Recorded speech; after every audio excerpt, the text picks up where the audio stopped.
మొట్టమొదటి కారణం ఏంటంటే ఒప్పుకొనలేదు.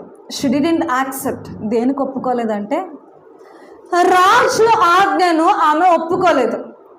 రాజు ఆజ్ఞను వినడానికి కానీ, రాజు ఆజ్ఞను నెరవేర్చడానికి కానీ, రాజు ఆజ్ఞ ప్రకారంగా జీవించడానికి కానీ ఆమె ఇష్టపడలేదు. కాబట్టి మొట్టమొదటిగా ఆమె తృణీకరించబడ్డానికి, ఆమె ప్రక్కన పెట్టబడ్డానికి, ఆమె తీసివేయబడ్డానికి మొదటి కారణం ఏంటంటే రాజు ఆజ్ఞను ఒప్పుకొనలేకపోయింది. హల్లెలూయా.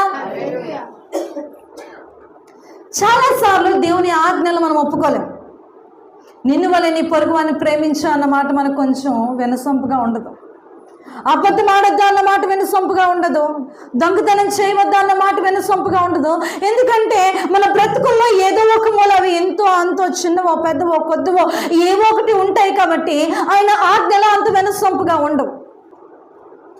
ఆజ్ఞాతిక్రమమే పాపము, పాపం వలన వచ్చే జీతము మరణం. ఈమె రాజు ఆజ్ఞను తృణీకరించింది. వసతి స్థానంలో ఈరోజు నీవు నేను మనం ఉన్నాము. ఈ యొక్క వాక్యం వింటున్నటువంటి స్థితిలో దేవుని ఆజ్ఞను తృణీకరిస్తే మరణము తప్ప మనకేమీ లేదు. అదే దేవుని ఆజ్ఞకు లోబడితే మనకు జీవం ఉంది, బ్రతికే అనుభవం ఉంది, బ్రతికే స్థితి మనలో ఉంది. దేవుని ఆజ్ఞను తృణీకరించి అబద్ధం ఆడొద్దంటే పొద్దున్న లేచి అవే అబద్ధాలు ఆడుతూ, దొంగతనం చేయొద్దంటే అవే దొంగతనాలు చేస్తూ, నరహత్య చేయవద్దంటే అవే నరహత్యలు చేస్తూ, ఏదైతే దేవుడు వద్దు అని చెప్తున్నాడో అవి చేస్తూ, ఏదైతే చేయమంటున్నాడో అవి చేయకుండా మన జీవితాన్ని మనము దేవుని ఆజ్ఞను తృణీకరిస్తూ పోతూ ఉంటే ప్రియ దైవ జనాంగమా, ఆజ్ఞ అతిక్రమమే.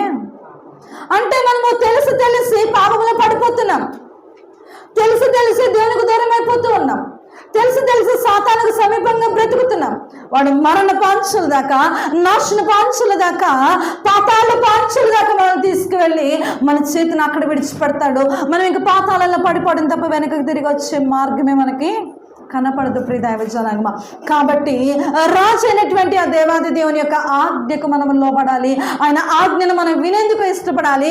ఆజ్ఞల ప్రకారంగా జీవించడానికి మనలను మనం పురికొల్పుకోవాలి. హల్లెలూయా, హల్లెలూయా. దేవుడు ఏదైతే చేయమన్నాడో అవి చేస్తూ, దేవుడు ఏదైతే చేయవద్దన్నాడో అవి చేయడం మానివేస్తూ, ఎన్నో రకాలుగా దినదినము ఎన్నో వాక్యాల ద్వారా పరిశుద్ధాత్మ దేవుడు ప్రతి సందర్భంలో వాళ్ళు దర్శిస్తూ ఉన్నాడు. ఆ మాటలు హృదయంలో చేర్చుకోవాలి, ఆ మాటల ప్రకారంగా జీవించడానికి ఇష్టపడాలి. హల్లెలూయా. ఒప్పుకున్నటువంటి విధానాన్ని బట్టి ఆమె ఏం కోల్పోయిందంటే రాణిగా ఉండే అర్హతను కోల్పోయింది.